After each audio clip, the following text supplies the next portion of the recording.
Quitting an unhealthy relationship feels like quitting a drug.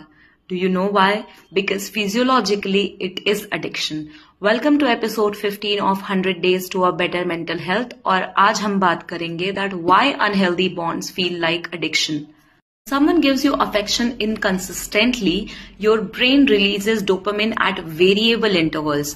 You are addicted to a pattern of highs and lows, sometimes love bombing, sometimes sending a lot of texts, and sometimes the cold treatment of that person not even talking to you for days.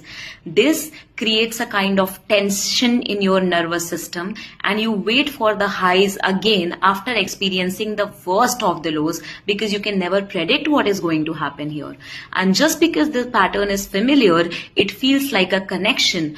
But you have to understand that this is not a connection, this is addiction, and you have to let go of it. That's why.